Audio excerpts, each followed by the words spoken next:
Integers exercise number 2.1.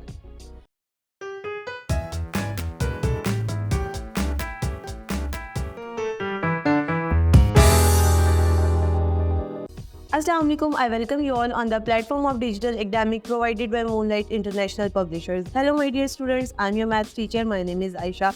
Our today's topic is about exercise number 2.1 question number 1. Students अगर हम screen पर देखें तो क्वेश्चन नंबर 1 में उन्होंने आपको कहा है encircle the correct answer. Students यहाँ पर आपको कुछ मल्टीपल क्वेश्चंस दिए गए हैं, आप स्क्रीन पर देख सकते हैं. सबसे पहले आपको कहा गया है द ऑपोजिट ऑफ -9 इज, और इसके आपको 4 ऑप्शंस दी गई हैं. आपने बताना है इसका करेक्ट आंसर क्या है. जैसा कि हम पिछली थ्योरीज में पढ़ चुके हैं कि किसी भी टर्म का ऑपोजिट उसका दूसरा साइन होता है, तो -9 का ऑपोजिट हमारे पास आएगा +9, और वो यहाँ पर आपके पास ऑप्शन नंबर बी आ रही है. इसी तरह आपके पास एक दिया हुआ है एब्सोल्यूट -3 ब्लॉक, आपने उसमें और 3.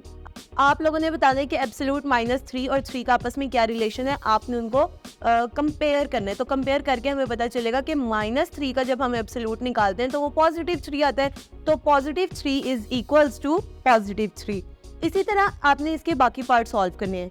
इसी तरह स्टूडेंट्स अगर हम क्वेश्चन नंबर 2 की बात करें तो स्क्रीन पर आप देख सकते हैं उसमें कहा गया है कि आपके पास कुछ नंबर्स दिए गए, इनका आपने एब्सोल्यूट फाइंड आउट करना है. जैसे आपके पास -7 दिया गया तो आपने इसका एब्सोल्यूट लिखने के लिए एब्सोल्यूट -7 लिखने, देन आपने उसका आंसर रखना है +7.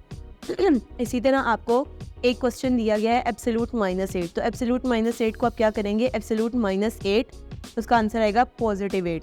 इसी तरह स्टूडेंट्स आपने इसके बाकी पार्ट्स भी सॉल्व करने हैं. अगर हम क्वेश्चन नंबर 3 की बात करें तो उसमें उन्होंने आपको कहा है write down the integers between, कुछ आगे उसके पार्ट्स दिए हुए हैं. जैसे फर्स्ट पार्ट है 1 एंड -1. आपने क्या करना है, 1 और -1 के दरमियान जितने इंटीजर्स आते हैं उनको लिखने. हमें पता है अगर हम नंबर लाइन को देखें तो 1 और -1 के दरमियान सिर्फ एक इंटीजर आता है, दैट इज़ अ 0, तो हमने वहाँ क्या लिखना है 0. अगर हम इसके पार्ट 2 को देखें तो वहाँ लिखा गया 3 एंड -3. इसके दरमियान 3 और -3 के दरमियान हमने इंटीजर्स देखने हैं, तो कौन कौन से आते हैं वो लिखने हैं. तो 3 और -3 के दरमियान इंटीजर्स आते हैं 2, 1, 0, -1, -2. इसी तरह स्टूडेंट्स इस क्वेश्चन के भी बाकी पार्ट्स आपने सॉल्व करने हैं. अगर हम क्वेश्चन नंबर 4 की बात करें तो यहाँ पर आपको कुछ स्टेटमेंट्स उन्होंने दी हैं और आपने बताना है कि ये स्टेटमेंट्स ट्रू है या फॉल्स है. लाइक जैसे सबसे पहले उन्होंने आपको कहा है -3 इज लेस देन -2. एक स्टेटमेंट है कि -3 जो होता है वो -2 से छोटा होता है. तो डेफिनेटली स्टूडेंट्स हमने पिछली थ्योरी में ये चीज़ पढ़ी भी थी कि नेगेटिव में नंबर जितना ज़्यादा होता जाएगा उसकी वैल्यू उतनी डाउन होती जाएगी, तो -3 जो है वो -2 से डेफिनेटली छोटा होगा. इसी तरह अगर हम इसके पार्ट नंबर 2 को देखें तो उसमें उन्होंने कहा है +51 इक्वल एब्सोल्यूट वैल्यू ऑफ -51. आपके पास एक +51 दिया हुआ है, +51 इज इक्वल्स टू एब्सोल्यूट -51. तो स्टूडेंट्स अभी हमने जैसे देखा कि माइनस में एब्सोल्यूट अगर होता है तो एब्सोल्यूट के बाद वो आंसर पॉजिटिव हो जाता है. इसी तरह +51 और एब्सोल्यूट -51 एक दूसरे के इक्वल होंगे, तो ये स्टेटमेंट हमारे पास ट्रू है. इसी तरह स्टूडेंट्स आपने इसके बाकी पार्ट्स को भी सॉल्व करने. अगर हम क्वेश्चन नंबर 5 की बात करें तो इसमें हमारे पास कंपैरिजन कहा गया है लेस देन, ग्रेटर देन और इक्वल टू नंबर्स के दरमियान. यहाँ पर कुछ आपको नंबर्स दिए गए हैं, उन नंबर्स के दरमियान आपने बताने कि कौन से नंबर्स एक दूसरे से बड़े हैं, छोटे, ये बराबर है. जैसे कि आपके पास क्वेश्चन नंबर 1 है 5-6, तो आपने ये बताना कि नंबर 5 जो है वो -6 से लेस देन है, ग्रेटर देन है और इक्वल है. तो हमें पता है 5 जो है, चाहे 5 की वैल्यू हमारे पास छोटी है और 6 वैल्यू में बड़ा है, लेकिन क्योंकि 6 के साथ नेगेटिव साइन लगा था तो हमें पता है कि जो -6 होगा वो 5 से डेफिनेटली छोटा होगा. तो यहाँ हमने करना है 5 इज ग्रेटर देन -6.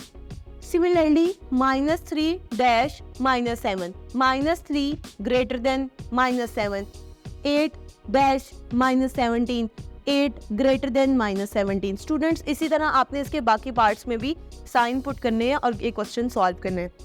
अगर हम बात करें क्वेश्चन नंबर 6 की तो यहाँ इन्होंने कहा है name the integers that correspond to each letter point on the number line given below. आपके पास एक नंबर लाइन दी गई है और उस पर कुछ पॉइंट मार्क है लाइक ABCD, और उस नंबर लाइन पे कुछ नंबर्स दिए गए हैं लाइक 1, लाइक 0, 3, 9, 12, इसी तरह -3, -6, -9, -12. स्टूडेंट्स अगर हम देखें तो हमें देख के पता चल रहा है यहाँ पर 3 का टेबल लिखा गया है। एक तरफ पॉजिटिव 3 के मल्टीपल्स लिखे हुए हैं और दूसरी तरफ नेगेटिव 3 के मल्टीपल्स लिखे हुए हैं। स्टूडेंट्स अगर आप देखें पॉइंट्स A, B, C और D ये किस किस प्लेस पर आ रहे हैं, तो आपने क्या करना है, आपने पहले पॉजिटिव 3 के नंबर्स पढ़ना स्टार्ट करने हैं। जैसे कि 0, 3 के बाद क्या आएगा, लाइक 3 1 3, 3 2 6। तो इसका मतलब है जो पॉइंट C है उसका आंसर आ रहा है 6 आपके पास। सिमिलरली देन 9 लिखा हुआ है, 9 से आगे क्या आएगा, 3 4 12, 12 लिखा आएगा।